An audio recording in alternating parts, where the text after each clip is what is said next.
அருமையானவர்கள், இந்த நாளிலும் ஆண்டுடைய வார்த்தை நான் இடத்திலே கொண்டு வருகிறேன். சங்கீதம் 91:15. அவன் என்னை நோக்கி கூப்பிடுவான், நான் அவனுக்கு மறு உத்தரவு அருளி செய்வேன். ஆபத்தில் நானே அவனோடு இருந்து அவனை தப்புவித்து அவனை கனப்படுத்துவேன். ஆமென். அப்ப இதுல ஆண்டவர் என்னென்ன செய்யறாருன்றத பாருங்களேன். நான் அவனுக்கு மறு உத்தரவு அருளி செய்வேன். அடுத்து என்ன சொல்றாரு? ஆபத்தில் நானே அவனோடு இருப்பேன். அடுத்து நானே அவனை தப்புவிப்பேன். அடுத்து நானே அவனை கனப்படுத்துவேன். ஆமென். அப்போ நம்ம என்ன செய்யறோம் அப்படின்னா, அவன் என்னை நோக்கி கூப்பிடுவான். அப்ப ஆண்டவர் உங்ககிட்ட எதிர்பார்க்கிறது என்னன்னா, என்னை நோக்கி கூப்பிடு. ஆமென். ஆண்டவர் எவ்வளவு நல்லவர் பாருங்க. அம்மா, நீ என்னை நோக்கி கூப்பிடு. தம்பி, என்னை நோக்கி கூப்பிடு. மகனே, என்னை நோக்கி கூப்பிடு. அவர் எவ்வளவு விரும்புறாரு பாருங்க நம்மளை, இல்ல? அப்போ ஒரு தகப்பன் தன் பிள்ளையோடு பேச எவ்வளவு ஆவலாய் துடிக்கிறாரோ, அதை பார்க்கிலும் பலாயிரம் மடங்கு அதிகமாய் நம் தேவன் நமக்காக இயங்குகிறார். என் மகன் என்னட்ட வரணும், என் மக என்னட்ட வரணும். ஒரு பிரச்சனைன்னு வர்றப்ப அவன் என்ன தேடி வரணும். ஒரு பிரச்சனை வர்றப்ப அவன் என்ன தேடி வரணும். அவன் என்னை நோக்கி கூப்பிடணும். ஆவலாய் காத்து கொண்டிருக்கிறேன், அவன் என்னை நோக்கி கூப்பிடுவான். அவன் அப்போ ஆண்டவர் காத்து கொண்டிருக்கிறார். அவர் ஒரு நல்ல தகப்பன் பாருங்க. அப்ப நம்ம என்ன செய்யறோம்? அவரை நோக்கி கூப்பிடுகிறோம். அப்படின்னா என்ன? அவர்தான் என் எல்லாம் என்பதை நாம் காண்பிக்கிறோம்.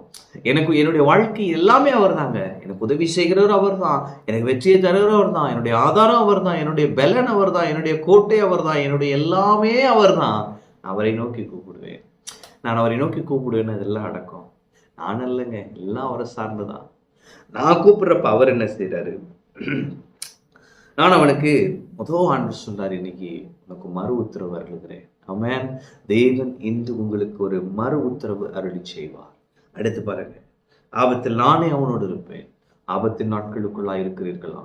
ஏதோ ஒரு ஆபத்து அகப்பட்டிருக்கிறீங்களா? அவர் சொல்றாரு, நீ பயப்படாத, நீ பயப்படாத, நான் கூட இருக்கிறேன் என்றார். ஆமென். இவர் உங்க கூட இருந்தாருன்னா எவ்வளவு பெரிய ஆபத்தினாலும் நம்ம மேற்கொண்டலாம். எந்த ஒரு சூழ்நிலையா இருந்தாலும் எளிதா கையாண்டு அதை விட்டு வெளியே வந்துடலாம். ஆமென். அவர் சொல்றாரு, நான் உன் கூட இருக்கிறேன். இந்த ஆபத்தின் நாட்களிலே ஒருவரும் உன்னோடு கூட இல்லை என்று நீ சோர்ந்து போகாதே, நான் உன்னோடு கூட இருக்கிறேன் என்று சொல்லுகிறார்.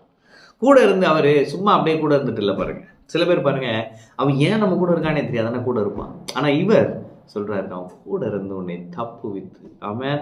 அப்ப தேவன் இன்று உங்களை தப்புவிப்பார். சில பிரச்சனைகளில் இருந்து உங்களை தப்புவிப்பார். நீங்கள் தப்புவிக்கப்படுவீர்கள். ஆமென். நீங்கள் தப்புவிக்கப்படுவீர்கள்.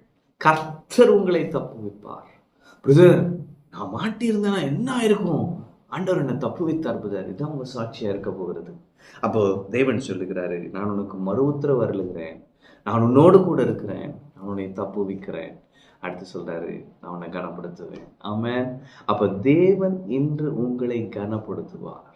நீங்கள் அவரை சார்ந்திருக்கிறபடியால் தேவனை நம்புகிறவர்களுக்கும் நம்பாதவர்களுக்கும் வித்தியாசம் உண்டு பண்ணும்படியாய் தேவன் சொல்லுகிறார், நான் உன்னை கனப்படுத்துவேன். ஆமென். கர்த்தர் உங்களை கனப்படுத்துவார். தேவன் சில மனிதர்களை கொண்டு உங்களை கனப்படுத்துவார். எப்படி யோசேப்பை எகிப்து தேசத்திலே அடிமையாயிருந்த அந்த தேசத்திலே அவனை கனப்படுத்தி உயர்த்தினாரோ, அவர் சொல்லுகிறார், நான் உன்னை கனப்படுத்துவேன். தேவனால் இன்று உங்களுக்கு ஒரு கனம் வருகிறது. ஆமென். எனவே தேவனை சார்ந்து வாழ பழகுவோம். தேவனையே நாம் சார்ந்திருப்போம். ஒரு பிரச்சனை வரும்பொழுது நம்மை சுயபலத்தை சாராமல் கர்த்தரை சார்ந்து வாழ்வோம். அவர் நமக்கு மறு உத்தரவு அருளி செய்வார். நம்மோடு கூட இருப்பார். நம்மை தப்புவிப்பார். நம்மை கனப்படுத்துவார்.